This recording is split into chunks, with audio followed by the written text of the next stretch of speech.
시간에 우리 같은 마음으로 다시 한번 간절한 마음으로 하나님, 제가 예배자의 자리에 서서 제가 주인공이 되기를 원합니다. 이 예배는 내 인생 가운데 전환점이 되어지기를 소망해 봅니다.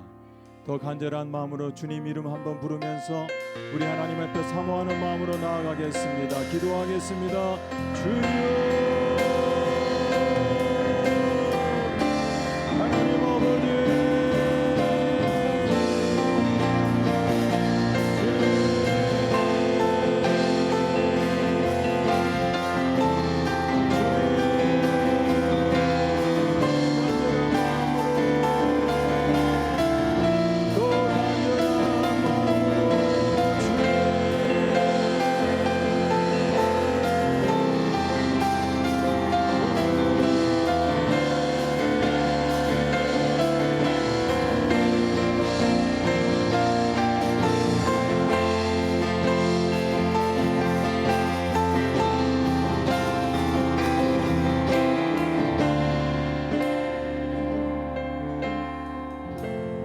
하나님, 오늘 사랑하는 공동체가 주님 앞에 나와서 이 한 시간 주님께로 마음의 문을 활짝 열고 나아가기를 소망합니다. 하나님, 세상 가운데 오염되어지고 연약한 나를 발견한 가운데 하나님 앞에 여전히 죄인임을 발견하며 깨닫고 다시 한번 조금은 무겁지만은 그 무거운 마음으로 발걸음으로 주님 앞에 나왔나이다. 하나님, 이 한 시간 주님 앞에 하나님, 하늘에 신령한 것들로 땅에는 기름진 것들로 우리 하나님께서 풍성하게 은혜 내려주실 줄로 믿습니다. 그러나 오늘 저희 한 사람 한 사람이 하나님의 성전이 되어져서 주님 앞에 그릇되이 살아왔다면 하나님 앞에 신실하신 하나님 앞에 나의 마음을 온전히 내어놓는 귀한 시간 되게 하여 주옵소서. 감사드립니다. 예수님 이름으로 기도드리옵나이다. 아멘.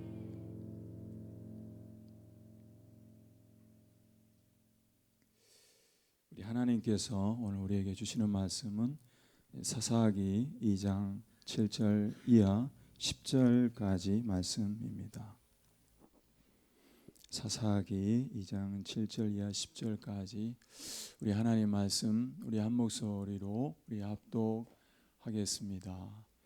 백성이 여호수아가 사는 날 동안과 여호수아 뒤에 생존한 장로들 곧 여호와께서 이스라엘을 위하여 행하신 모든 큰 일을 본 자들이 사는 날 동안에 여호와를 섬겼더라.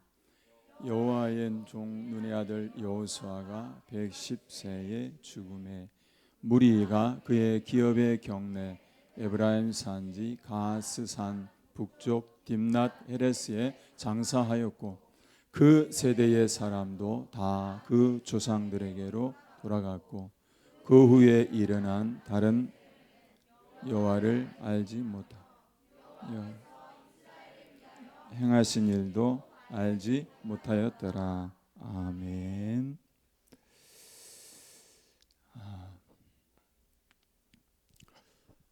제가 이 자리에 서는 과정 중에 참 우리 하나님의 은혜가 너무 크다 생각이 되어집니다. 벌써 지금 입술이 좀 떨리는 것 같죠? 진짜. 어찌하여 여기까지 왔다. 그럼에도 불구하고 하나님께서 이 자리에 세워주셨구나 라는 은혜가 제 마음 깊은 곳에 있습니다.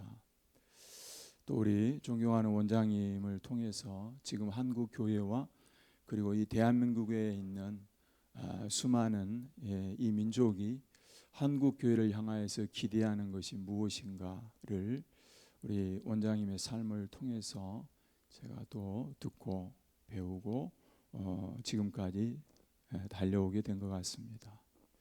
또 앞에 계시는 우리 선배 목사님들, 우리 이병길 목사님, 또 양우석 목사님, 또 여러 목사님들께서 앞에서 잘 안내해 주시고 인도해 주셔서 여기까지 오게 되었습니다.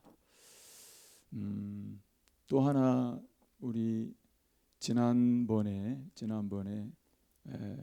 성회 때 우리 목사님들이 야 그렇게 춤을 잘 추는 줄 지금 그제야 알았습니다. 동시에 오늘 방금 전에 우리 학생들하고 모이면은 우리가 예배하고 찬양할 때 우리는 뭔가 갖춰져 있는 그 리듬에 맞춰서 이렇게 춤을 추고 그렇게 하면서 또 아이들 어설프게 따라하면서 이렇게 하다가 이번에 그 나눔 영성원 목사님들 그 춤 실력을 보면서 이야 이건 정말 넘보지 못할 넘사벽이다. 와 이렇게 생각을 하게 되었습니다.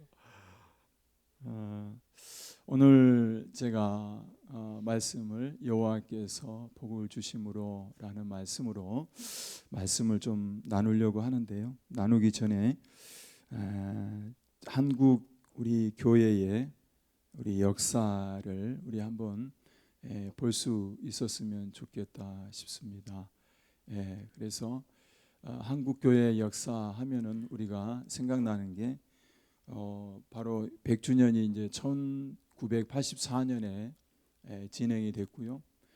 그걸 이제 100주년이라고 기념한다면은 바로 직전에 이제 100년 전으로 거슬러 올라간다면은 이 땅에 알렌 선교사라든지 그리고 그 이듬해 해에 우리 아펜젤러 선교사님이나 언더우드 선교사님 이런 분들이 한국 이 조선 땅이라고 하는 곳에 들어오게 되었잖아요. 그리고 나서 24년이 지난 어느 날 1907년에 평양에서 대부흥이 일어나는 그야말로 성령의 임재가 강력하게 일어나는 그 해가 있었습니다. 그 1907년이라고 하는 그 해는 평양뿐만 아니라 우리 대한민국 이 조선 땅에 정말 지울래야 지울 수 없는 하나님의 역사가 일어났던 현장이었습니다. 지금 1907년이 보이고 있죠. 그 전 화면이 그 1907년 화면이 뒤로 가세요.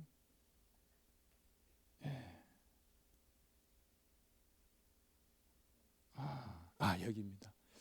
네, 이 화면이 바로 1907년도에 평양 장대현 교회에서 몇 명의 성도님들이 모였는고 하니 1,500명의 성도님들이 모였다고 역사는 전해오고 있습니다. 그래서 이 평양 이 장대현 바로 이 교회당에서 진행되어졌던 이 부흥이 1909년까지 계속해서 진행이 되어지면서 이 현장에 1,500명이 모여 있었던 그 성도들이 정확하게 2년이 지났을 때 100만 명 구령 운동을 일으켰습니다.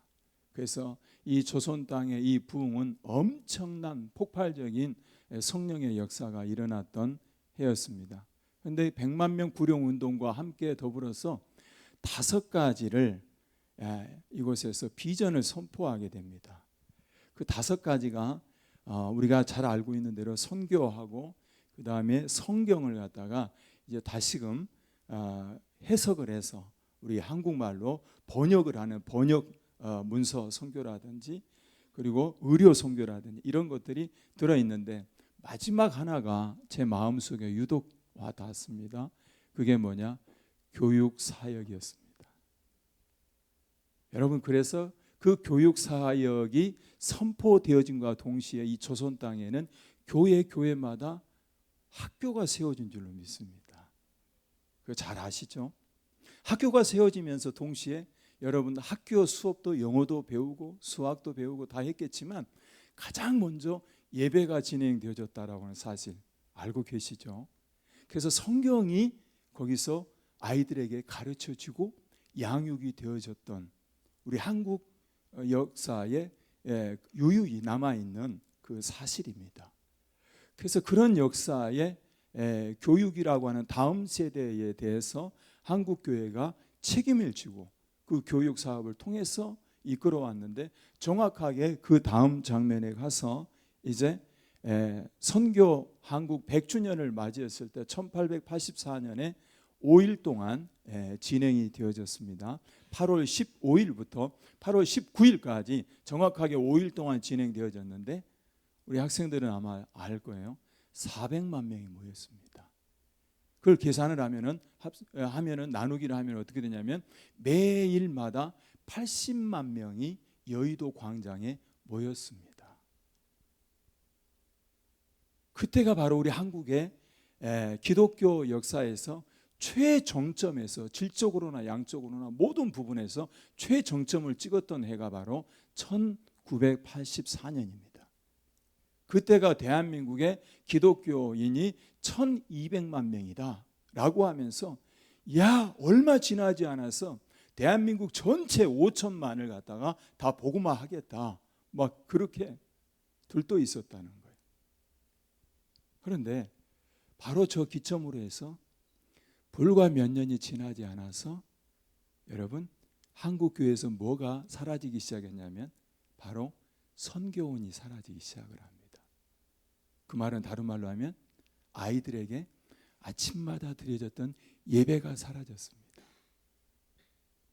또 다른 말로 하면 아이들에게 성경을 가르쳤는데 성경을 가르쳤던 그 양육이 사라졌습니다.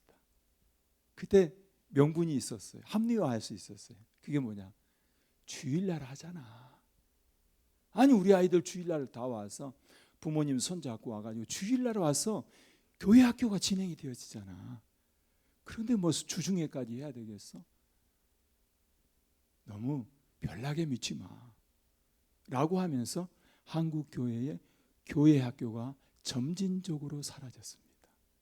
그리고는 그걸 대체한 게 뭐냐? 공교육에서 공공유치원과 어린이집이 시작을 하게 됐습니다. 그러면서 우리의 기억을 더듬었을 때 동의가 되실 줄로 믿습니다. 그게 서서히 사라졌습니다.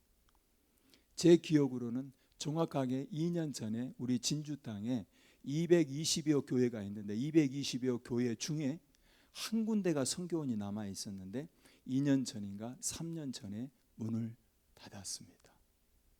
사람들은 그 한 곳의 선교원이 그냥 문을 닫은 것에 대해서 그냥 뭐 남의 교회 이야기니까 뭐 그거 뭐 지금까지 하나 남은 거 하나 있으나 마나 그거 아니겠어? 라고 지나칠 수가 있겠죠. 근데 여러분 그거 아세요? 진주에 불교에서 어린이집을 하는데 어린이집 한 군데가 아이들이 300명에서 400명입니다. 놀라지도 않아요. 남의 이야기니까. 와, 저는 얼마나 눈물을 흘렸는지 몰라요. 야, 어떻게 교회는 마지막까지 그 선교원이 문을 닫는 데 대해서는 눈물을 흘리지 않고, 그리고 불교에서 불교 그 절 사찰 한 군데에서 아이들을 300명 400명 어린이집에서 아이들을 다 쓸어 담는데도 불구하고 아무 반응이 없는 거예요. 그렇게 해서 여러분 보세요. 100년이라고 하는 우리가 선교 대회는 아주 멋지게 찬란하게 그렇게 했지만은 그 뒤에 돌아오는 우리 한국 교회 결과물에 대해서는 매우 불행한 씨앗이 싹트기 시작을 했다는 거예요. 그게 뭐냐? 교육의 아이들이 교육에서 벗어나 버렸다는 거예요. 다음 세대 아이들을 한국 교회가 손을 놓아 버렸다는 사실입니다. 뭐 그거에 대해서 제가 뭐 일은 어떻고 이는 어떻고 굳이 얘기하지 않겠습니다. 이유인즉슨 우리는 너무나 잘 알고 있기 때문에 그렇습니다. 그리고 나서 다시 오늘 본문으로 돌아가려고 합니다. 오늘 사사시대라고 하는 사사기를 오늘 우리는 익히 너무나도 잘 많이 들어왔고 설교로 들어왔기 때문에 너무나 잘 알고 있습니다. 그래서 이 사사기를 이렇게 살펴보면서 이번에 다시 한번 제가 새롭게 깨달은 것이 하나가 있는데, 왜 사사기를 구약의 종교 암흑기라고 했을까? 다시 한번 점검을 하는 거예요. 어두운 그림자가 드리워져 있는 왜 구약시대의 종교 암흑기라고 그렇게 이야기를 했을까? 라고 제가 이렇게 질문을 던지는 이유는 뭐냐라고 한다면, 사사기를 포함하여서 역사서에 보면은 동일하게 이야기가 흘러가고 있습니다.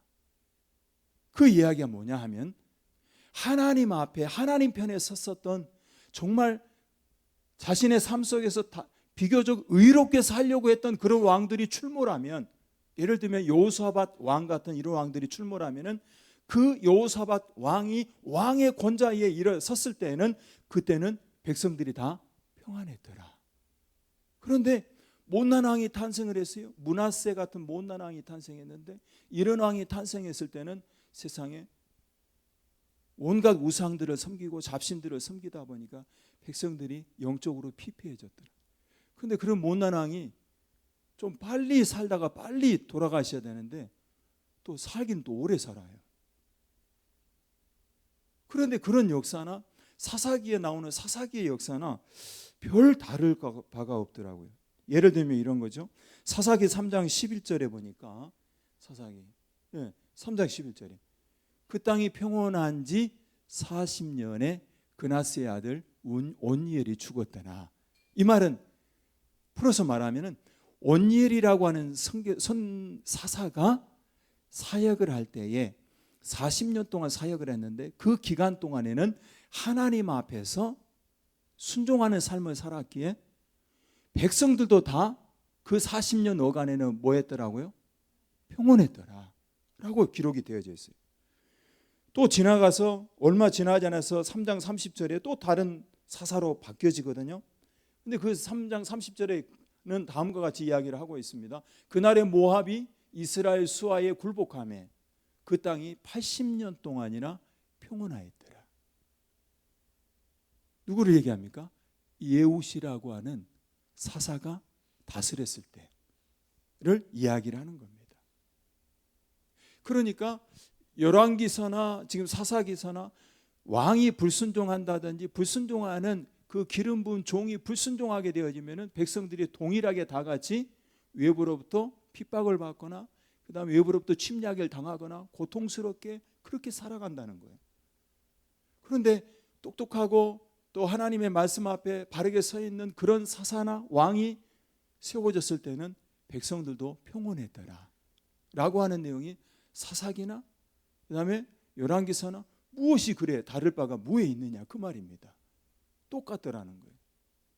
그러면 도대체 왜 사사기를 갖다가 하나 더 볼까요? 맞아. 음향실하고 다 이렇게 준비를 했으니까 다시 봅니다.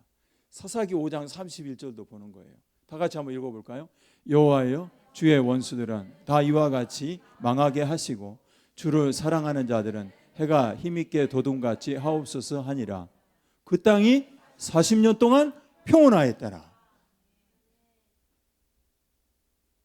전혀 다를 바가 없다는 거예요. 마지막 하나입니다. 사사기 8장으로 가서 8장을 하나 더 보겠습니다. 8장 28절입니다. 다 같이 한번 읽겠습니다. 미디안이 이스라엘 자손 앞에 복종하여 다시는 그 머리를 들지 못하므로 기드온이 40년 동안에 그 땅이 평온하였더라. 다른 게 뭐가 있죠? 왕정 시대나 사사 시대나. 그런데 제가 묻고자 하는 것은 그거죠. 왜 사사 시대를 딱 꼬집어서 사사 시대가 흑암의 시대였다? 구약의 종교 암흑기였다? 라고 왜 이렇게 이야기를 해야 할까? 그 해답을 저는 오늘 본문 2장에서 찾아봅니다. 오늘 본문 2장에서 보니까 7절에 뭐라고 하냐면 백성이 여호수아가 사는 날 동안과 여호수아 뒤에 생존한 장로들 곧 여호와께서 이스라엘을 위하여서 행하신 모든 큰 일 이꼴 여호와께서 복을 주심으로 여호와께서 복을 주심으로 이꼴 뭐냐? 여호와께서 이스라엘을 위하여서 행하신 모든 큰 일을 보았다는 거예요. 눈으로 보았다는 겁니다. 귀로 들었다는 겁니다. 아멘 할 때까지요. 눈으로 보았다는 거예요. 귀로 들었다는 거예요. 할렐루야. 저도 선배 목사님들이 하시길래 저도 한번 이렇게 해봅니다. 여러분 눈으로 보고 귀로 들었다는 거예요. 즉 다시 말하면 하나님 되심을 갖다가 자신의 생애 삶 가운데서 나는 어떻게 했더라? 경험했다는 겁니다. 그래서 거기에 말씀해 보니까 그 뒤에가 약간 찜찜한 말이 있습니다. 7절에 보니까 큰 일을 본 자들이 사는 날 동안에 여호와를 섬겼더라 라고 하는 거예요. 그러니까 그 당대에서 그 하나님이 하신 모든 큰 일을, 여호와께서 복을 주셨던 그 모든 큰 일들을 본 사람들이 살아있는 동안에 여호와를 섬겼더라. 이게 바로 찜찜한 부분이라는 거예요.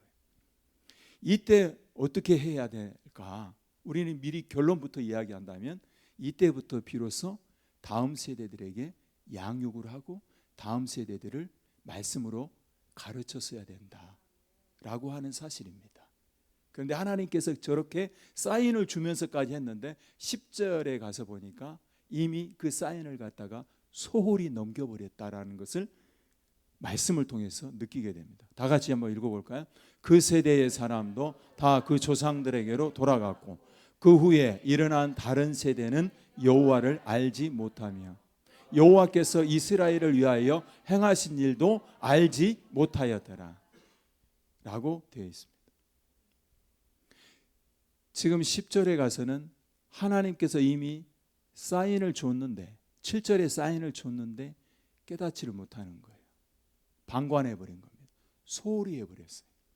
그리고 어떻게 합니까? 시간은 점점 지나가고 있고, 그리고 뭐가 탄생했냐면 다음 세대가 아니라 다른 세대가 탄생을 했는데, 그 다른 세대는 하나님께서 하나님 되심을 갖다가 나타냈던 그 모든 큰 일에 대해서 본 적이 있다 없다? 없다. 들은 적이 있다 없다? 없다. 가르쳐 준 사람이 없었다는 거예요. 교회 학교가 흔적도 없이 사라져버렸다 라고 하는 거예요. 그런데 하나님께서는 여러분 보세요. 모세오경 가운데서 원래 핵심적인 구약 성경이라고 말할 때 구약 성경은 바로 모세오경인데, 모세오경으로 내려왔을 때 그 신명기적인 사관 가운데서 하나님께서 하셨던 말씀이 신명기 6장 4절의 말씀입니다. 이스라엘아 들으라, 우리 하나님 여호와는 오직 유일한 여호와이시니 너는 마음을 다하고, 두 번째 뜻을 다하고, 세 번째 힘을 다하여 내 하나님 여호와를 사랑해라. 오늘 내가 너에게 명령하는 이 말씀은 너는 어디에다 새기고? 마음에다가 새겨라. 내 자녀에게 부지런히 가르치며, 여기 부지런히 가르치며, 그 다음에 내 자녀에게 여기에다가 빨간색으로 언더라인을 쳐야 됩니다. 내 자녀에게 부지런히 가르치며, 집에 앉았을 때든지 길을 갈 때든지 누워있을 때든지 일어날 때든지 이 말씀을 강론할 것이며, 너는 또 그것을 내 손목에 메어 기호를 삼으며 내 미간에 붙여서 표로 삼고 또 내 집 문설주와 바깥문에 기록하여라 라고 이야기를 했는데, 여러분 이스라엘 사람들은 지금도 내 자녀에게 어떻게 가르쳐라? 부지런히 가르쳐라 라고 이 말씀을 그대로 지금도 자기 자녀들에게 흘려보내고 있는 줄로 믿습니다. 그래서 내 자녀에게 부지런히 가르쳐라 라고 하는 것을 히브리어로 벤 샤난이라고 하는 말이에요. 여기서 벤 샤난이라고 하는 이 샤난이라는 단어가 있는데, 그 단어가 어떤 말이냐? 날카롭게 해라 그 말이에요. 즉 다시 말하면 부지런히 가르쳐서 그 하나님의 말씀으로 그야말로 날카롭게 예리한 칼처럼 그렇게 해라. 그래서 여러분 보세요.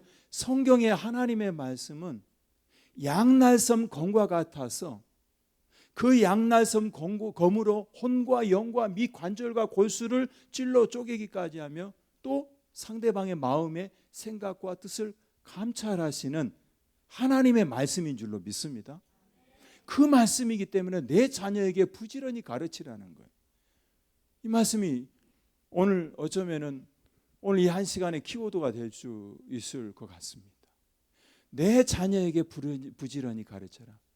남 이웃에게 전도하기 전에 너의 자녀들에게, 너의 아들과 너의 딸들에게 부지런히 가르쳐라 라고 이야기를 합니다.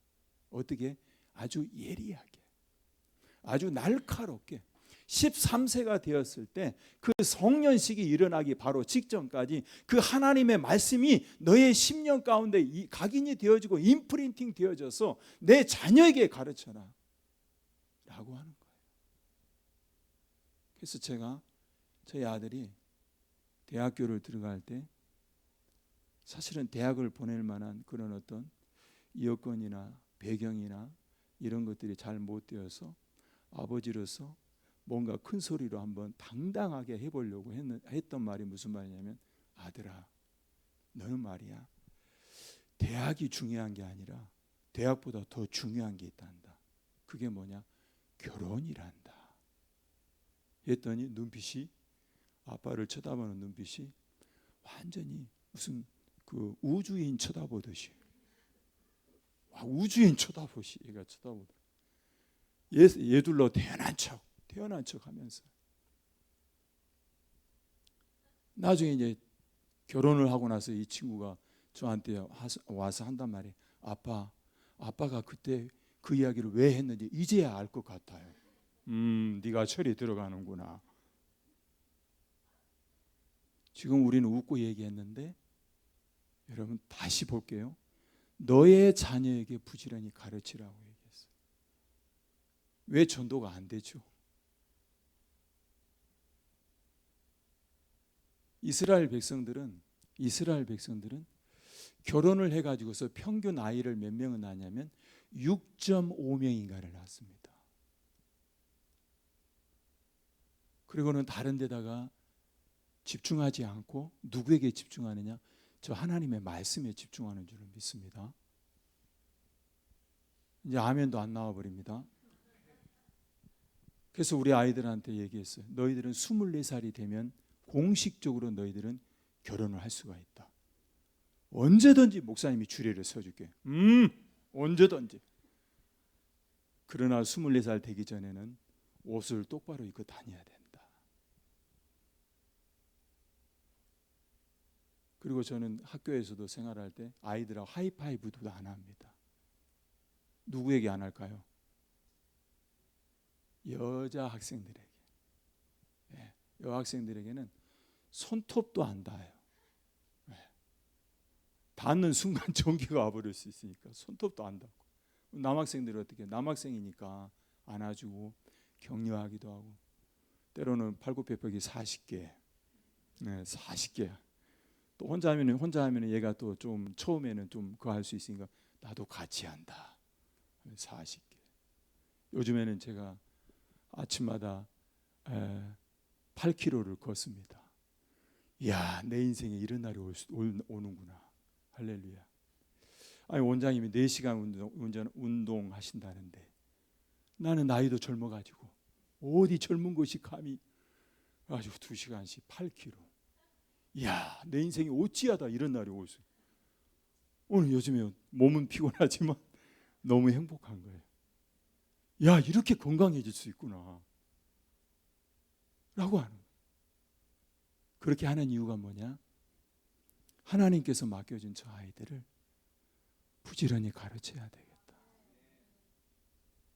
뭔가 조금만 잘못되어졌다, 아주 핀셋으로 아주 찝어가지고 쪽집게처럼 찝어가지고서 그 잘못된 부분들을 갖다가 도려내는 한이 있더라도 하나님께서 나에게 맡겨주셨으니까 아주 강력한 군대로, 지금 이 시대에 바알에게 무릎 꿇지 않는 7천, 우리는 말은 잘해요, 말은. 근데 기성이 네가 하란 말이야. 예, 하나님 제가 하겠습니다. 제가 저라도 할게요. 자녀에게 왜? 부지런히 가르치라고.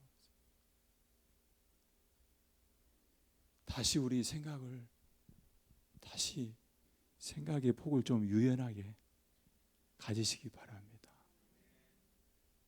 할렐루야. 유연하게. 결혼식장이 아무 필요가 없어요. 그냥 학교에서 결혼식 하면 되는 거예요. 그 학교에다가 그냥 드레스를 아예 상중하로 하나 맞춰놓고 해가지고, 야, 이리 와봐. 너 중. 입혀놓고 그냥 하고.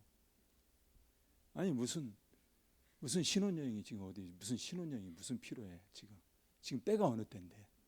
할렐루야. 때가 악하니라 세월을 아껴라.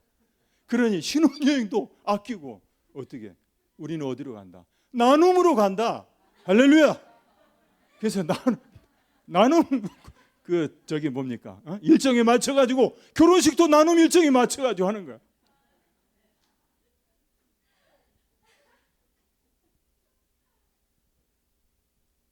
여러분 그렇게 살아내지 못했던 시절이 있었던 것 같아요. 분명히 여러분 출애굽기 19장 5절과 6절에는 오늘 저와 여러분들에게 정확하게 얘기합니다. 세계가 다 내게 속하였나니 너희가 내 말을 잘 듣고 내 언약을 뭐하면 지키면 너희는 모든 민족 중에서 내 소유가 되겠고 너희가 내게 대하여서 뭐가 된다고요? 제사장 나라야. 거룩한 백성이 되리라. 아멘 하셨지만 그 뒤가 더 중요합니다. 다 같이 읽겠습니다. 시작. 너는 이 말을 이스라엘 자손들에게 전할지어다. 이스라엘 자손들에게, 너희들의 자녀들에게, 너희들의 손주들에게 이 말을 전해야 된다 라고 하는 거예요. 근데 암울하게도 오늘 우리의 현실은 녹록하지가 않습니다. 아이들을 핸드폰에게 다 빼앗겨 버렸습니다. 손주들의 사랑을, 손주들의 재롱을 핸드폰에게 다 빼앗겨. 핸드폰은 나의 목자시니 내가 부족함이 없습니다. 초등학교 5학년이 됐는데 5학년 통계를 냈는데 초등학교 5학년 통계에서 40%가 넘는 아이들이 음란물을 한 번이나 본 적이 있다고 나와 있어요.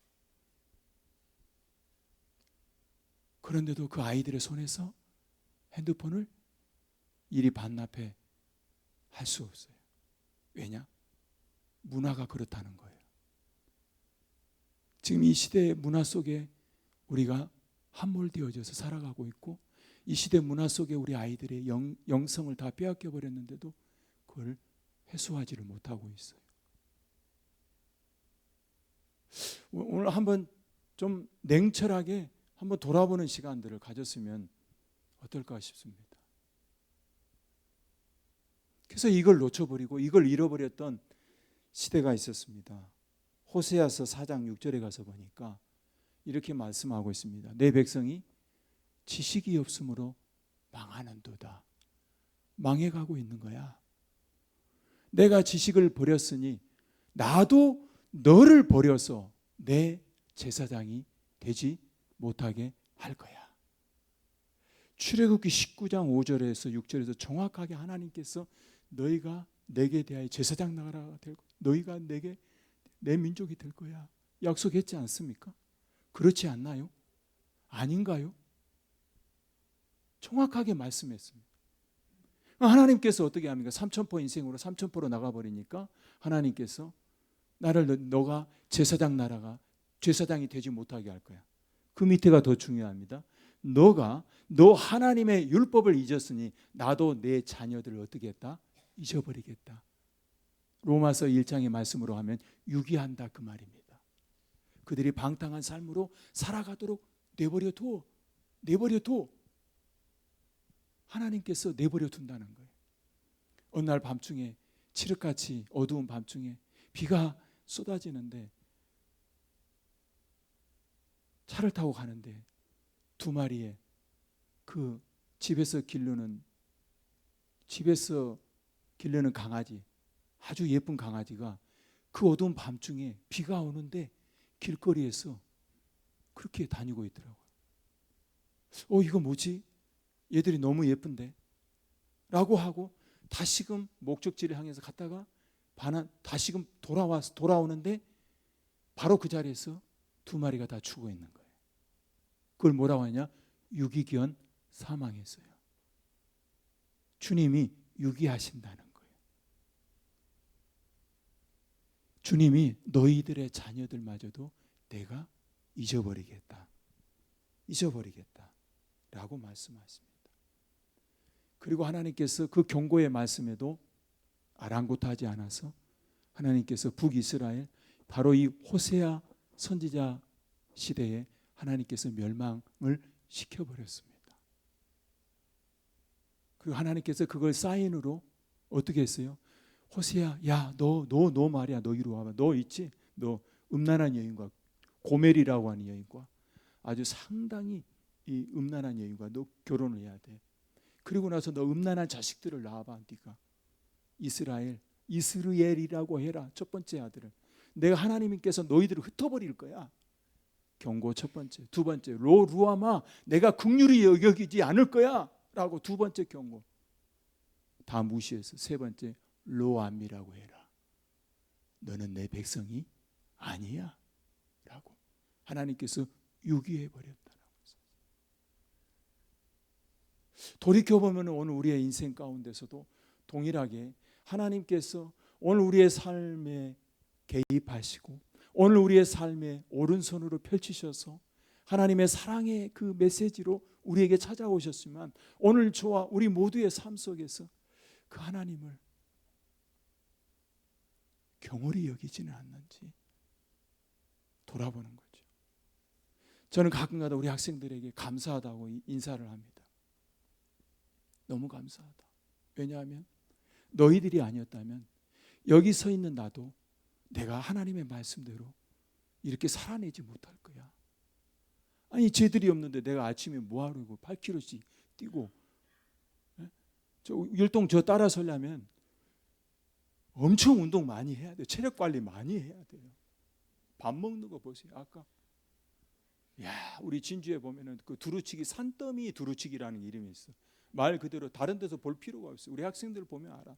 산더미로 먹어버리는데. 와, 산더미 두루치기. 이야.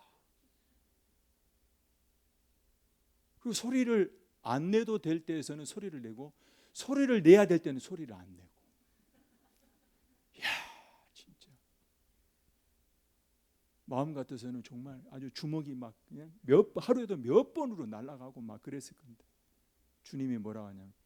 기성아, 너는 더 그랬어. 그렇죠, 하나님. 맞아요. 저는 더 그랬죠. 하면서 우리 아이들이 얼마나 감사한지 몰라요. 너무너무 행복해요. 할렐루야. 저는 우리 사랑하는 우리 나눔 공동체 가족들이 주님 안에서 행복했으면 좋겠습니다. 이보다 더 행복할 수 있을까? 하나님 어쩌다가 내가 이렇게 행복할 수 있죠?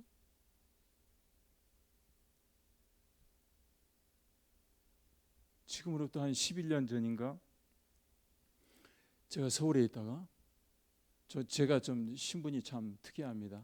10대까지는 전라도에 살다가 그 다음에 서울에 가서 살다가 40살이 되어질 때 정확하게 경상남도로 왔습니다.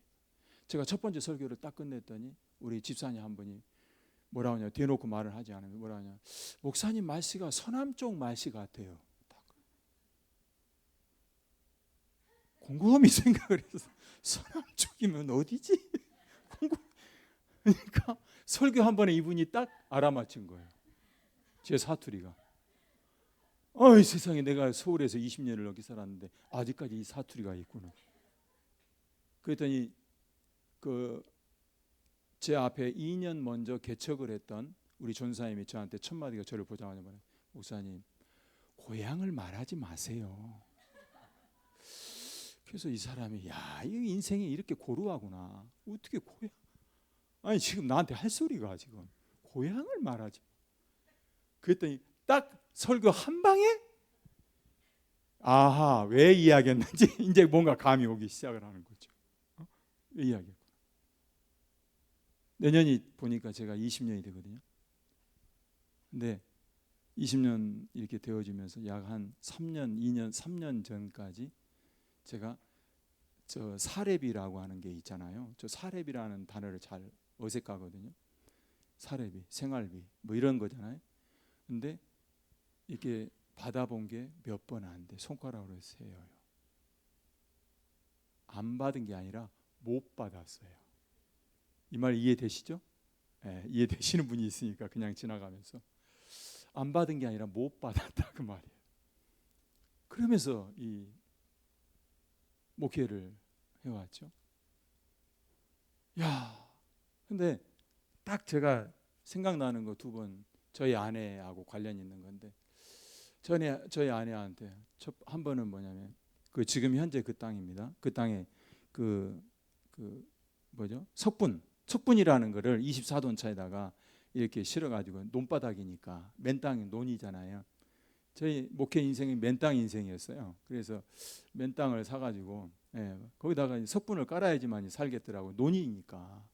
그래서 석분을 갖다 120톤을 시켜가지고 했는데 이분들이 길이 좁다고 그 길에다가 다 쏟아버리고 도망가 버리더라고요. 이야, 산더미처럼. 저는 꼭 인생이 산더미하고 무슨 관련이 있는 것 같아요. 아유, 이 돌을 산더미처럼 이걸 120톤을 저희 아내 또 여기 와 계신 우리 권사님 또 다른 권사님 이렇게 네 분이서 이게 어떻게 하냐, 그 쌀자루 아시죠? 쌀자루 그 양쪽 귀퉁이에다가 구멍을 4개를 내는 거예요. 그 거기다가 파이프를 이제 끼워 넣어. 예? 이제 이쯤 되면 무슨 얘기인지 알겠죠? 그래서 아내가 앞에 잡고 내가 뒤에 잡고 거기다 석분을 실어 가지고서 그걸 갖다가 이제 그 위에 논에다 갖다가 퍼 날르고 또 와가지고 다람쥐 쳇바퀴 돌듯이 또 와가지고 이렇게 해가지고서 어찌어찌해서 120톤을 까는 거예요. 근데 그때쯤에 저희 아내가 무슨 말이냐면 은연중에 한 번이 아니라 3번을 얘기하더라. 야, 사람이 이러다가 죽는구나. 딱 이 얘기를 하더라. 야, 진짜 한 번 할 때는 그만 참을만 했어요. 2번, 이게 3번 되니까 그때부터 인생이 쪽팔린 거예요. 야, 내가 아내한테 인간적으로 볼 때 한 아내의 남편인데 내가 아내한테 이런 소리밖에 들을 수밖에 없는 남자구나. 야. 근데 또 이렇게 한참 지나가지고 우리 학생들을 학교하고 있는데 그때 우리 학생들이 한 8명 남짓 그때 시작한 지 얼마 안 됐어요. 한 달 동안 이제 하다가 아이들을 4일 동안 가정훈련을 보내는 거죠. 이제 가정훈련 보내고 나면은 4일 동안은 또 좀 이렇게 숨을 쉴 수가 있잖아요. 예. 물론 있을 때도 숨 더 잘 쉬어. 그래서 보내놓고 딱 그 다음날 새벽 2시에 아내가 뒤척이는데 내가 아내 등 뒤에 있었는데 주바라기처럼 등 뒤에 바라보고 있는데 아내가 등을 끙끙거리면서 몸을 뒤집지를 못하는 거예요. 근데 그 뒤에서 아내의 등을 바라보면서 내가 마음속에 무슨 생각이 드냐면 딱 요게 2번째예요. 이야, 인생 완전 이건 진짜 내가 이 한 아내의 남편으로서 아내한테 내가 이런 환경밖에 줄 수가 없구나. 이 생각이 딱 마음속에 저미어 오는 거예요. 그날 밤에 어찌나 길던지. 와.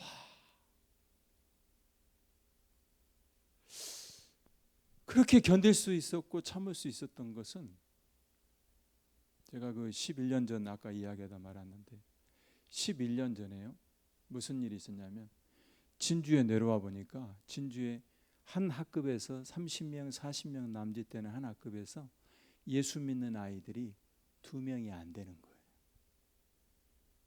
다시 이야기할게요. 한 학급에 30명이에요. 근데 그 학급에서 예수 믿는 아이가 2명이 안 된다 그 말입니다. 어느 날 저희 딸이 왔는데 아빠, 우리 고등학교 제1여고에 우리 반에 예수 믿는 아이가 3명이요. 오메, 어찌 그런 일이 있나? 알고 봤더니 3명이 다 목사님 딸들이에요. 그러면 그렇지. 아이고 참. 아이들이 신앙생활하는 게 피눈물 나는 거예요. 다음 세대 고등학교 3학년 아이들 위해서 예배한다고 복음병원 지하에서 예배를 하는데 아이들이 부모님에게 몰래 오는 거예요. 아니 예배 안 오는데 몰래 온다니까요. 이야, 대한민국 천지에 이런 데가 다 있구나. 그 진주를 그제서야 알게 된 거예요. 이 아이들에게 뭔가 기쁨을 줘야 되겠다. 힘들지? 우리 함께 뛰어보자 해가지고 청소년 마라톤 대회를 했다는 거 아닙니까? 우리 마당에서 저 산악 그 하프 마라톤 5km. 그래서 중등부 여자 한 팀, 중등부 남자, 고등부 남자, 고등부 여자, 대학 청년부 남자, 대학 청년부 여자 해가지고 160명 정도 모아놓고 달리기를 시킨 거예요. 야, 1등한 사람 태블릿 줄게. 태블릿. 11년 전입니다. 태블릿이 몇 개 필요하죠? 6개. 태블릿을 아이들에게 1등을 준다. 아이들이 시내에서 막 버스 타고 들어와 버려요. 와. 그런데다가 너희들 그렇게 안 들어와도 우리가 버스 돌릴 거야. 버스. 그거 뭐라고 하죠? 픽업 시키는 거. 돌릴 거야. 이렇게 했는데 아이들이 막 들어오는 거예요. 가지고 정확하게 몇 시부터 시작했냐면 4시 반부터 예배하고 달리기 1시간 하고 또 컵밥 먹여가지고 저녁 7시부터 9시까지 찬양 신나게 하고 그리고 마지막 버스가 9시 20분이거든요. 우리 마을에 이래봬도 1시간에 버스가 한 대씩 있어요. 우리 마을 굉장히 좋은 곳이에요. 마지막 버스가 9시 20분에 나가는 건데 막 9시 20분에 한 놈한테 아유 놓으면 안 되는데 이거. 한 친구한테 야 빨리 가서 버스 잡아라. 버스 잡으라고 해놓고 학생들 막 뛰어가게 해가지고서 마지막 버스 태워가지고 가는 거예요. 그렇게 가지고 했어요. 5시간에 500만 원 썼어요. 그래서 매년 그걸 하게 된 거죠. 3년 동안 하게 된 거죠. 그때 우리 교회 예산이 얼마인 줄 아세요? 1년 예산이 900만 원. 와, 너무 은혜가 되는군요. 근데 하나님께서 어찌하여 여기까지 왔다는 거예요. 뭐 하나 때문에요? 한국교회가 지금 한국교회 현실이 어떠냐는 거죠. 여러분 100주년을 갖다가 정점으로 해서 한국교회가 점점 추락하는 것은 날개가 있다는 거예요. 그래서 한국교회의 모습을 갖다가 우리가 한번 살펴보는데요.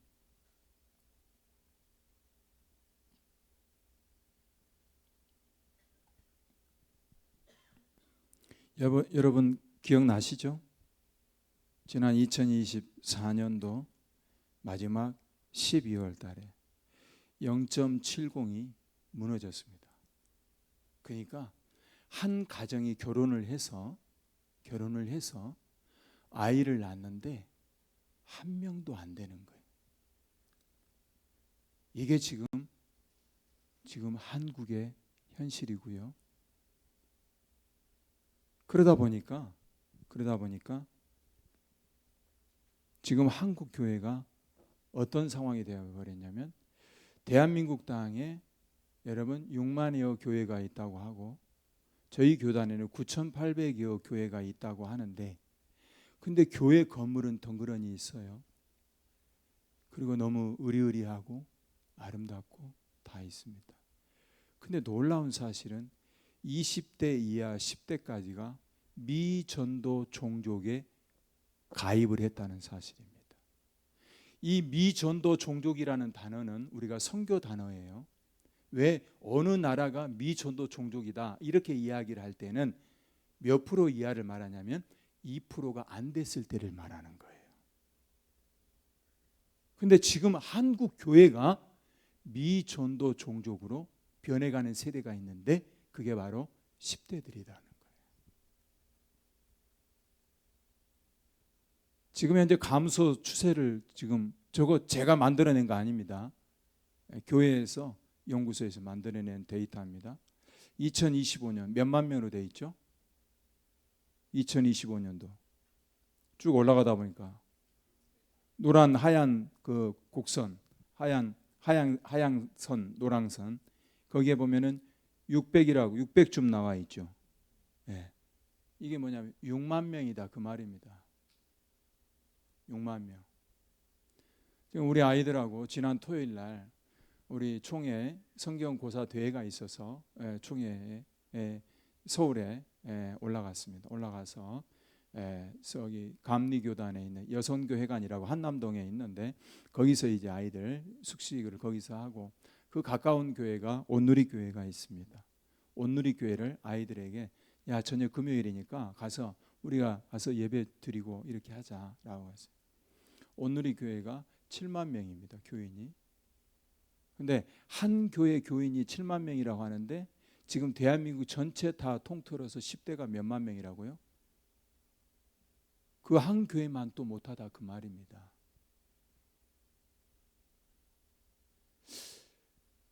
이제 목회자로 말하면요, 앞으로 10년 동안에 목회자 3분의 1이 다 사라집니다. 지금 연령대별로 이미 통계가 나왔습니다. 목회자 3분의 1이 없어져요. 자, 그러면 뒤따라오는 신학생들이 그러면 그런 숫자를 받쳐줘야 되는 거 맞잖아요. 이론상으로 보면요. 그렇죠? 그런데 이 통계는 뭐냐면요. 지금 여러분들 그 보이시는지 모르겠어요. 보입니까? 남자와 남자 간의 결혼에 대해서 안 된다라고 하는 게 몇 프로죠? 56%라고 되어 있습니다. 그렇죠? 그래도 좀 나름 참신한 생각을 하고 있잖아요. 그렇죠? 근데 남자와 남자가 결혼을 해도 된다라고 하는 그 퍼센트가 24%입니다. 근데 제가 여러분들에게 보여드리려고 하는 건 뭐냐면 18세에서 29세까지 여성들이 생각하는 여성 그 핑크색 그래프를 한번 보시기 바랍니다. 몇 프로라고 되어 있죠? 70 몇 프로 되어 있죠? 예. 뭐 뒤에까지는 굳이 얘기 안 해도 됩니다. 남자가 결혼을 해도 된다. 나는 그렇게 생각한다. 결혼은 된다라고 하는 게 여성 18세 10대부터 29살까지 여성들이 뭐라고 되냐면 70%가 넘어요. 이해되셨죠? 지금 영적인 진단이 좀 되시라고 제가 이 얘기를 하는 거예요. 여러분 지금 이 장면이 무슨 장면 같습니까? 예? 아니 안 들려요. 좀 퀴어 축제라고 하셨어요. 근데 좀 비슷하긴 해요. 여러분 할로윈 데이라고 해서 2022년도에 10월 달에 서울에 있는 이태원에 해밀턴 호텔 바로 앞에 그 골목에서 바로 여러분 압사당해서 159명이 압사당해서 깔려서 죽었습니다. 아마 잊어버릴 수도 있을 텐데, 근데 그때 모인 숫자를 뉴스에서 알려줬어요. 몇 명이냐면 30만 명이 모였습니다. 저는 그 숫자 통계 나오자마자 제 가슴이 울더라고요. 왠 줄 아세요? 정확하게 저 숫자가 어떤 숫자냐면 교회에 10대, 20대 청년들이 교회 안에 있을 숫자가 교회 안에서 아이들을 양육하고 교육하는 것을 놓아버리니 이 아이들이 할렐루야를 외치던 아이들이 할로윈데이로 가버린 건 쉬워요, 여러분. 할로윈데이로 가버렸다니까요. 이 무서운 이야기 아닙니까? 다른 나라 이야기 하는 게 아닙니다. 지금 우리나라 이야기를 하고 있습니다. 아시죠? 자살률 세계 1위라는 거. 올해 몇 월 달인지 제가 기억이 안 나는데 서울에서 10만 명당 8명이 자살을 한대요. 그래서 우리 동수 간사님하고 저하고 7.9km인가 걷기대회 자살 예방 거기에서 가서 같이 걸었습니다. 10대 아이들을 생각하면서 하나님 어쩌다 이 민족이 이렇게 됐죠? 평양 대부흥 아시아에서 유일무이하게 이런 은혜를 경험한 나라 대한민국 맞습니까? 아닙니까? 어쩌다 이렇게 됐죠? 우리 아이들이 월요일 저녁마다 여러분 입양 아카데미를 8주 동안 지금 듣고 있어요. 네, 여러분 저 낙태율을 어디서도 통계를 찾을 수가 없어요. 무슨 얘기인지 아시죠? 불편한 진실이 있어요. 1년 안에 1000명이나 되는, 1000여 명이나 되는 아이들이 공개적으로 입양을 기다리고 있어요. 근데 죄송하지만 입양되는 아이들은 10분의 1도 안 돼요. 그럼 저 아이들은 다음 세대가 아닌가요? 저는 너무 힘들어요. 저런 현실 속에 내가 번연히 살아있고 내가 번연히 호흡하고 있고 이게 좀 힘들거든요. 그러다가 넌지시 우리 아이들을 바라보면서 속으로 그렇게 생각을 해요. 너희들은 참 복덩어리다. 복덩어리. 어쩌다가 엄마 아빠 다 잘생기고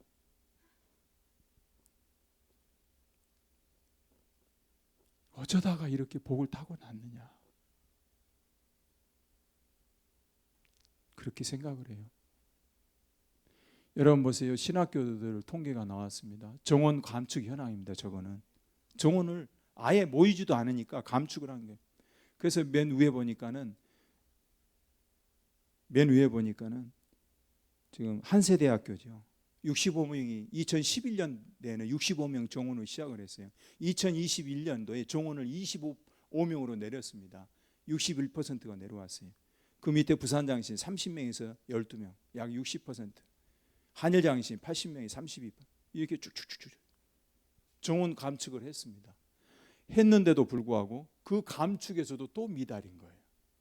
모건대학교 모집인원 24명이에요. 근데 지금 뭡니까? 대학을 들어오겠다고 하는 사람이 4명밖에 안 되는 거예요. 감리교에서 대표적인 대학교 아닙니까? 고신대학교 27명 모집인원 5명밖에 응시를 하지 않는 거예요. 여러분 3분의 1이 나간 자리에 들어올 사람이 없는 거예요.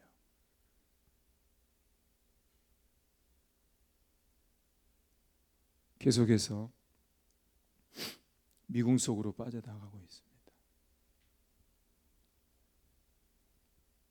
이 사진을 찍었던 사람 상을 받았다고 합니다. 근데 그 사진 속에 저 사진 작가의 욕심이 보이지 않습니까? 어떤 욕심이요? 저 독수리가 저 죽어가는 저 아이를 언제 공격하나? 아니면 야 빨리 공격해라, 빨리 끝내라. 왜 저 사진이 지금 문득 불현듯 저게 눈에 들어올까요?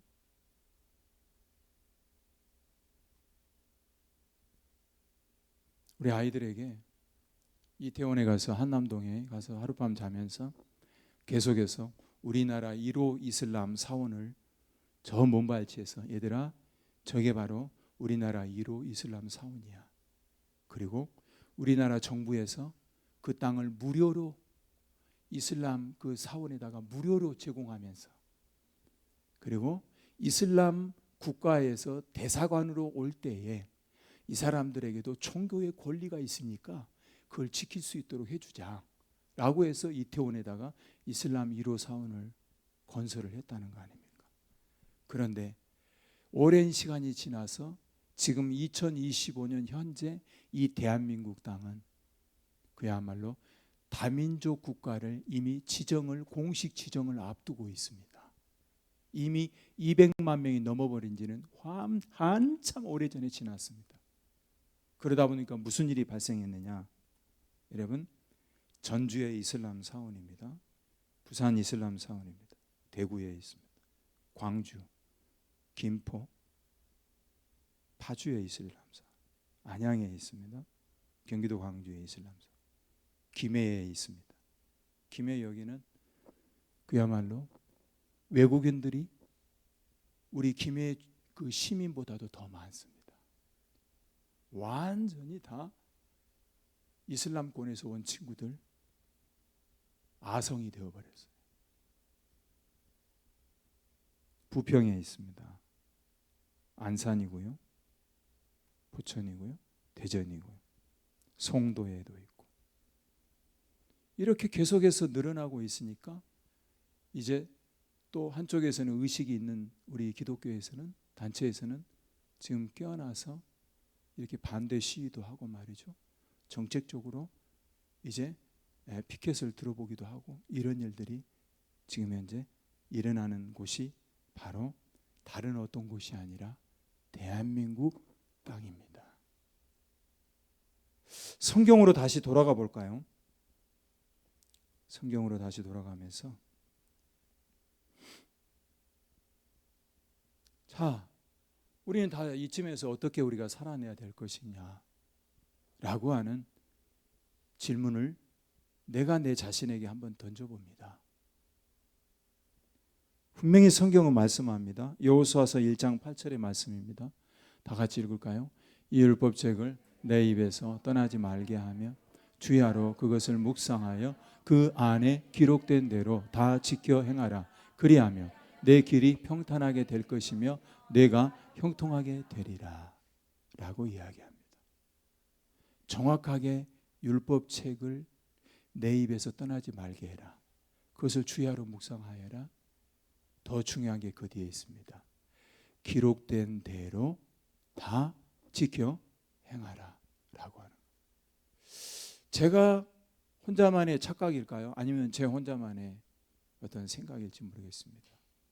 오늘 우리가 잘 할 수 있는 것은 율법책을 내 입에서 떠나지 말게 하며 주야로 그것을 묵상하며.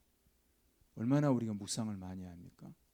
우리 학생들도 아침에 일어나면 7시에 아침에 일어나서 운동하고 아침 첫 시간이 말씀 묵상으로 들어갑니다. 이거는 보니까 다 되는 것 같아요. 근데 중요한 것은 뭐냐면 그 뒤에 다 지켜 행하라. 물론 지켜보는 사람이 없습니다. 제가 볼 때는 이 부분이 지금 현재 우리한테는 퀘션 마크다. 이 부분이 지금 현재 우리한테 어떻게 내 심장 속에 박혀야 된다 라는 생각이 들어집니다. 이유는 뭐냐? 그리하면 그랬습니다. 너의 길이 평탄하게 될 것이다. 너의 삶이 형통하리라. 오늘 본문의 말씀 제 주제로 돌아간다면 여호와께서 복을 주심으로. 할렐루야. 이거는 아멘 한다고 될 일이 아니에요. 지금으로서는 아멘 한다고 되는 게 아니라 내 삶 속에서 작은 것이지만 하나라도 그대로 실천하는 게 중요한 줄로 믿습니다. 제가 우리 학생들뿐만 아니라 제가 우리 청년들 만나면은 청년들에게 가장 먼저 해주고 싶은 말, 입이 근질근질해서 내가 못 사는 게 있는데 그게 뭐냐? 빨리 결혼해야 된다. 아니 아멘 안 해도 괜찮아요. 빨리 결혼해야 된다. 할렐루야. 그래서 우리 브리치 학생들에게도 야, 몇 명 낳을 거야. 그래서 하늘이가 몇 명 낳는다고 그랬어요? 6명.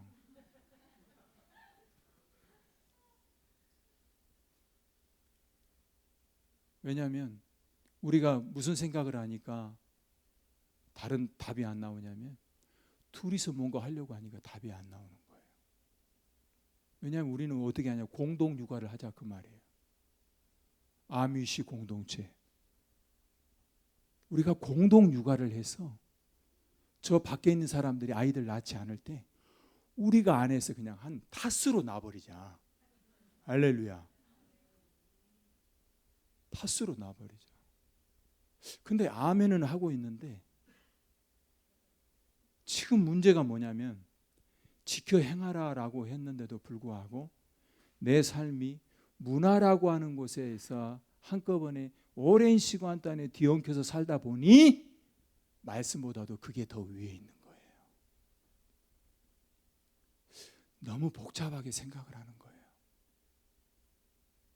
지켜 해나가라고 그랬는데 단순하게 생각하면은 이게 정말 이루어질 수 있는 일인데 그 뒤에 보니까 시편 119편 1절과 2절의 말씀입니다. 다 같이 한번 읽겠습니다. 행위가 온전하여 여호와의 율법을 따라 행하는 자들은 복이 있으며 여호와의 증거들을 지키고 전심으로 여호와를 구하는 자는 복이 있도다라고 이야기합니다. 행위가 온전하여 여호와의 율법을 따라서 뭐하는 자들은, 행하는 자들은, 여러분 미안하지만 행하지 않으면 그 뒤에 복이 따라온다, 따라오지 않는다? 따라오지 않는다라고 정확하게 이야기를 하고 있습니다. 그럼에도 불구하고 오늘 저와 여러분들이 반쪽짜리 복, 반쪽짜리 인생이 아니라 완전한 복을 우리 하나님으로부터 갈망하면서 살아간다라고 한다면 행위가 온전한 삶으로 살아내야 될 줄로 믿습니다. 이제 정리를 해봅니다. 그러면 우리가 결단을 해야 되지 않겠습니까? 주님은 정확하게 말씀하십니다. 내가 곧 길이다. 내가 곧 진리다. 내가 곧 생명이다. 오늘 저와 여러분들에게는 정확하게 하나님께서 생명의 씨를 우리에게 주신 줄로 믿습니다. 생명의 말씀을 주신 줄로 믿습니다. 그 말씀이 내 삶 가운데서 옥토와 같은 밭에 심겨져서 정말 잘 자라야 된다라고 한다면 오늘 우리의 삶은 정확하게, 오늘 우리는 속도가 아니라 방향인 줄로 믿습니다. 하나님의 말씀에 귀착해야 될 줄로 믿습니다. 그 하나님의 말씀 앞에, 신실하신 하나님 앞에 내 삶을 갖다가 퐁당 빠뜨려서 하나님, 주님만 전적으로 신뢰합니다. 주님만 전적으로 따라가겠습니다. 주님의 말씀이라면 곧 길이요 진리요 생명이 되심을 내 마음속에 믿어 신뢰하면서 그 주님만 따라가겠습니다. 오늘부터 내 인생의 전환점이 되어지기를 소망합니다. 그렇게 결단하며 살아가는 오늘 저와 우리 모든 공동체가 되었으면 좋겠습니다. 결단하는 마음으로 우리 하나님 앞에 기도하며 나아가기를 원하는데, 우리 마지막 우리 찬양, 우리 주님 앞에 정말 결단하는 마음으로 우리 하나님 앞에 기도하며 나아가면 좋겠습니다. 하나님, 정말 내 마음이, 내 감정이 원하는 말씀만 받아들이지 말고, 하나님, 내 마음이 내 감정이 아니라 정말 그 하나님의 말씀이 내 심령 가운데서 불편해서 나에게 부딪혀서 튕겨져 나갈 것 같은 그 말씀이라도 내가 하나님 붙들어 보겠습니다. 하나님 도와주십시오. 안 된다면 도와주십시오. 하나님 될 줄로 믿습니다. 라는 마음으로 하나님 앞에 찬양 가운데 나갑니다.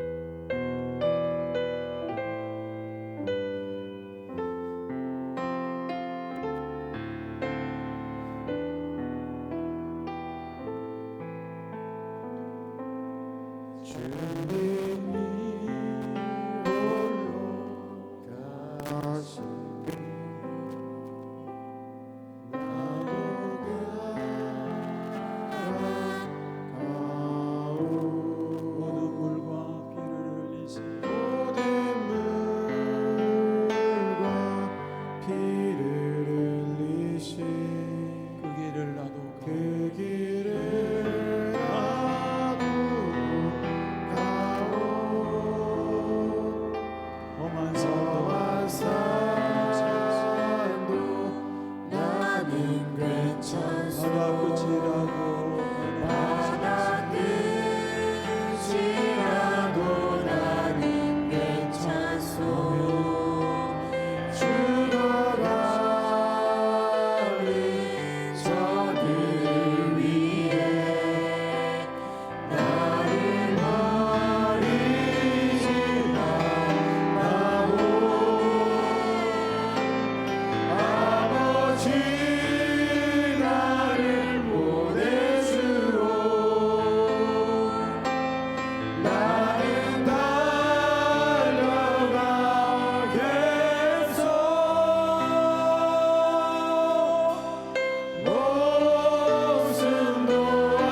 이 작은 나를 받아주고 나도 사랑하오.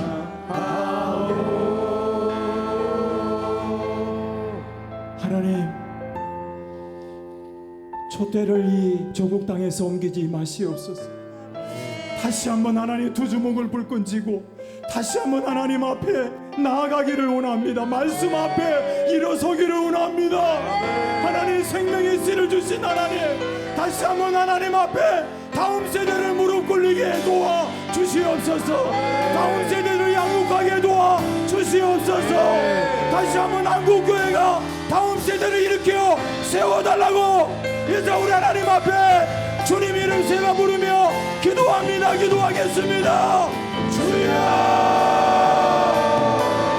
주여, 주여.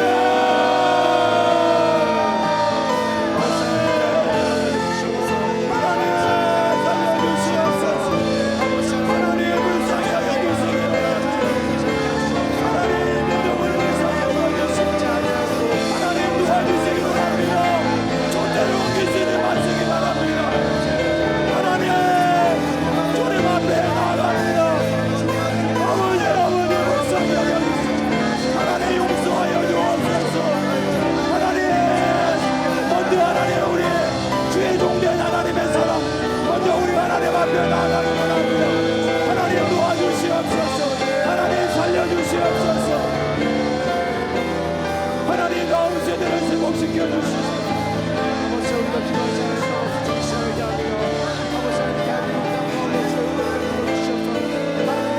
하나님 다시 한번 저희들에게 아버지 하나님 일깨워 주시고 일어나게 도와주시고 하나님 앞서 있는 저희들에게 먼저 하나님 아버지여 깨닫는 말씀으로 하나님 도와주시기를 합니다.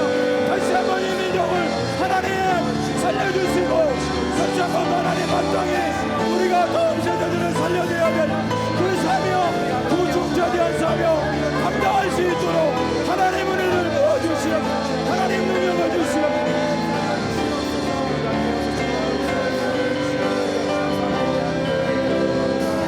하나님 그렇습니다. 오늘 저희들이 하나님 앞에 아버지 하나님 의경이 부어지게 하여 주시고 오늘 다시 한번 하나님 앞에 말씀으로 하나님 아버지여 바르게 세워지는 은혜가 있게 하여 주시기만을 간절히 빌고보다 주님 도와주시고 주님이 함께하여 주옵소서. 하나님의 놀라운 은혜가 오늘 저희들의 심령 가운데 부어지게 하여 주시옵소서. 하나님 은혜를 부어주시기 바랍니다. 주님이 도와주시기 바랍니다. 주님이 함께하여 주시옵소서. 하나님, 한국교회를 다시 한번 하나님 회복시켜 주시기로 다시 한번 하나님 아버지여 일으켜 세워주시기 원합니다. 주여, 살아나는 역사 아버지 하나님 세대가 살아나는 역사의 현장을 바라볼 수 있도록 간증의 주인공들이 되게 하여 주시옵기를 간절히 빌고 소망합니다. 하나님, 이스라엘아 들으라. 우리 하나님 여호와는 오직 하나님 여호와이시니 너는 마음을 다하고 목숨을 다하고 뜻을 다하여서 주 너희 하나님을 사랑하라 말씀하여 주소서. 하나님 다음 세대를 품고 하나님 그 생명을 살아나기까지 그 생명이 하나님의 손에 붙들리기까지 다음 세대를 품고 나아가게 도와주시기를 하나님 붙들어 주시기 원합니다. 다른 할 수 없습니다. 우리 하나님의 능히 하실 수 있는 줄로 믿사오니 하나님 도와주시고 하나님 내게 능력 주시는 자 안에서 내가 능치 못함이 없는 줄로 믿사오니 하나님 살려주시옵소서. 다시 한번 하나님 한국교회를 살려주시옵소서.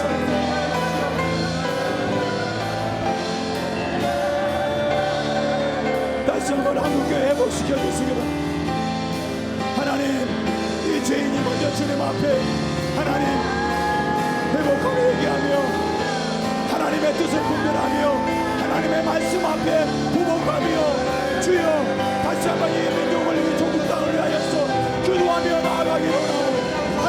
붙들어 주시기 원합니다. 하나님 여호와께서 역사하시고 우리 주님이 함께하여 주옵소서. 내게 능력 주시는 자 안에서, 내게 능력 주시는 자 안에서 내가 능치 못하게 없는 줄로 믿사 하나님 붙들어 주시기 원합니다. 하나님 도와주시기 원합니다. 하나님의 영향이 부어지게 도와주시옵기를 간절히 빌고있습니다. 주님 도와주시옵소서.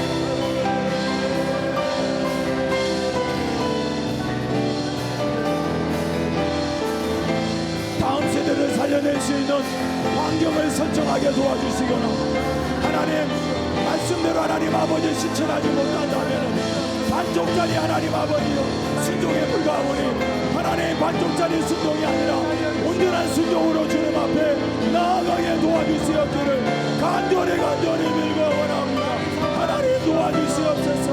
살아계신 하나님, 전능하신 하나님께서 지켜주시고 우리의 삶 가운데 함께 임하여 주시고 우리의 삶 가운데 함께하여 주셔서 하나님 다시 한번 오늘 우리가 하나님 앞에 정신을 바짝 차리고 하나님 마땅히 하나님 앞에 주의 종이 해야 될 일들을 그 사명을 잘 감당할 수 있도록 머리 대신 하나님 앞에 하나님의 그 로드심을 인정하며 그 하나님이 마땅히 우리에게 원하시는 말을 그 일을 감당해낼 수 있는 하나님의 사람으로 주님 앞에 서게 하여 주시옵기를 간절히 빌고 원합니다.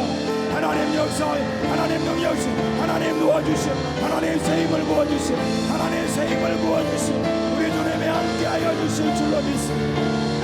하나님 역사하여 주옵소서. 살아계신 하나님, 저희들에게 하나님 아버지요 부족한 자를 들어주셔서 하나님 앞에 감당할 수 없는 이 은혜, 감당할 수 없는 이 기쁨과 아버지 하나 이것을 남은 생애 가운데서 다음 세대들을 향하여서 하나님 내 인생을 몰빵하게 도와주시기로 합니다. 다음 세대들을 향하여서 하나님 아버지여 온 힘을 다수가서 아버지 하나님 마음과 힘과 하나님 아버지의 뜻을 다 쏟아부어서 너의 자녀들에게 아버지 하나님 정말 부지런히 가르치라고 말씀하셨 부지런히 하나님 아버지 이 다음 세대들을 양육하며 가르쳐내고 길러내게 도와주시기 원합니다. 아버지 하나님 그것이 바로 한국교회의 지금 아버지 하나님 이 땅에서 이 시대에 주님이 우리에게 주신 그 사명인 줄로 믿사오. 그 사명 붙잡고 나아가는 오늘 저희들이 되게 하여 주시고 오늘 저희들이 되게 하여 주시기 원합니다. 오 주님 붙잡아주시고 주님이 붙잡아주시고 주님이 함께하여 주시기 원합니다.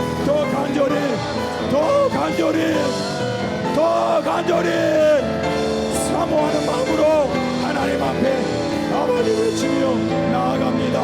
우리 하나님 기쁘게 받아주시고 우리 하나님 함께하여 주시기 원합니다. 우리 하나님 능력 주시기 원합니다. 주님이 도와주시고 주님이 함께하여 주시기 원합니다. 할렐루야 할렐루야. 오 주님 살려주시옵소서. 한국교회 하나님 살려주시기 원합니다. 하나님 1907년에 하나님 아버지의 부흥을 다시 한번 하나님 우리에게 주시옵소서. 다시 한번 우리에게 하나님 부어주시기 원합니다. 우리 하나님 앞에 부어주시기 원합니다. 하나님 다시 한번 하나님 아버지 그대로 돌아가게 하여 다시 한번 그대로 하나님 아버지 하나님의 교회가 다음 세대에 하나님 아버지 학교를 세우고 그들에게 말씀으로 양육하고 그들에게 하나님의 말씀으로 하나님 아버지의 설교하며 인생을 세워나가는 하나님 저희를 되게 하여 주시기를 간절히 빌고 소원하고 우리 주님을 도와주시옵소서.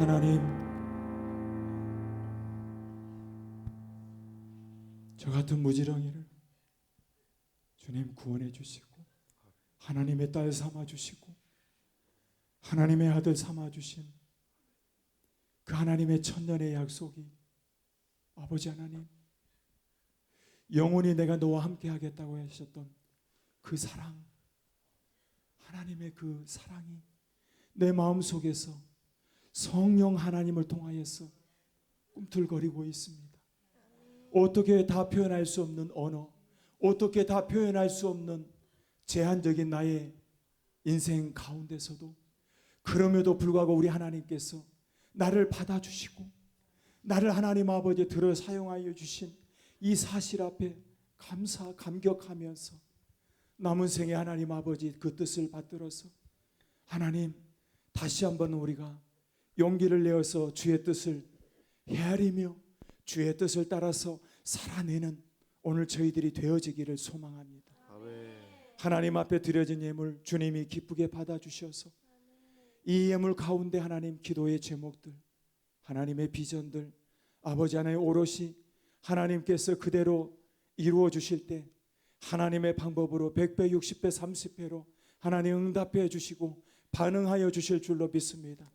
그 주님을 신뢰하면서 더 하나님 앞에 정말 멋진 예배자로 주님 앞에 승리하는 오늘 저희들이 되게 하여 주시옵소서.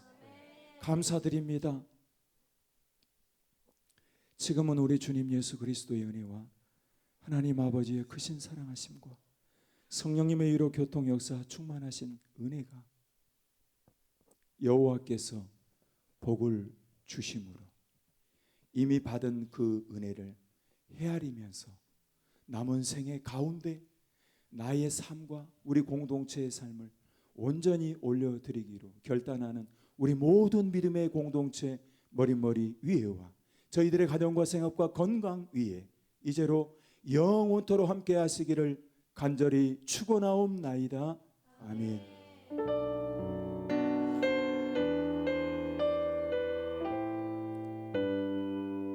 계속해서 기도하실 분은 계속해서 기도하는 시간을 갖겠습니다.